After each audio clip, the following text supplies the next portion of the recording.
지금부터 최고위원 중진 의원 연석회의를 시작하겠습니다. 문재인 케어가 아니라 문재인 푸어가 우려됩니다. 어제 문재인 케어 시행 2주년을 맞아서 청와대와 정부의 자화자찬이 이어졌습니다.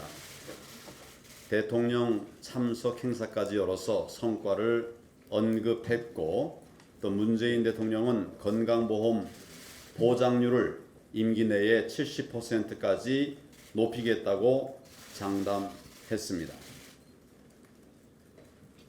이렇게 늘리려면 재원이 필요하지 않겠습니까? 그런데 정작 핵심적인 문재인 재원 조달 방안에 대해서는 어느 누구도 아예 이야기조차 하지 않았습니다. 당장 문재인 케어로 인해서 그동안 흑자를 유지해왔던 건강보험 누적 적립금이 적자로 돌아섰습니다. 올해 건강보험료를 3.49%나 인상했는데도 건강보험 적자가 3조 원을 넘을 것으로 예상됩니다. 계속 이런 인상률을 유지한다고 해도 문재인 정부 임기가 끝나는 시점에는 건강보험 적립금이 반토막이 날 것으로 예상됩니다.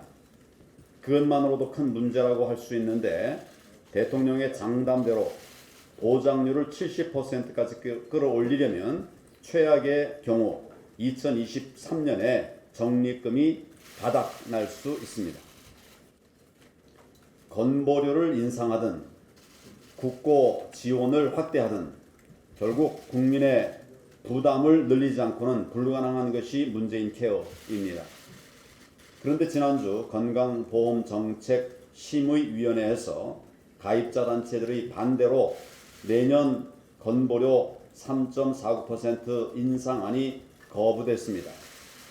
기재부도 국고 지원율을 더 이상 높일 수 없다고 버티고 있습니다.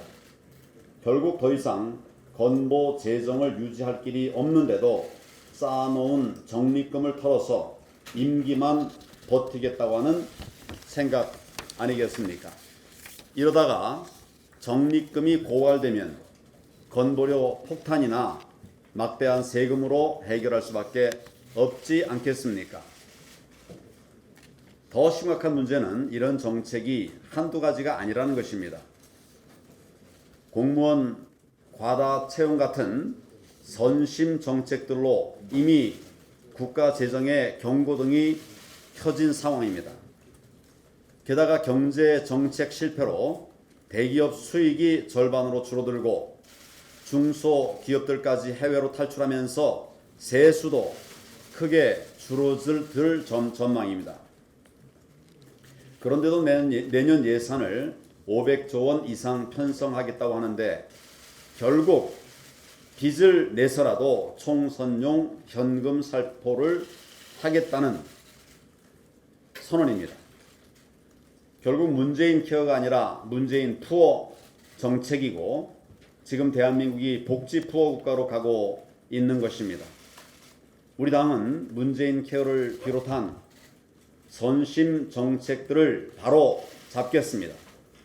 꼼꼼히 따져서 국가 재정을 바닥내는 일이 없도록 막아 나갈 것입니다. 특히 내년 총선용 선심 예산은 단 한 푼도 통과되지 않도록 예산안 심사를 철저히 해야 하겠습니다. 문재인 대통령께서는 임기만 버틴다고 하는 생각을 버리시고 나라의 미래를 생각해서 잘못된 정책들을 즉시 거두어 드려야 합니다.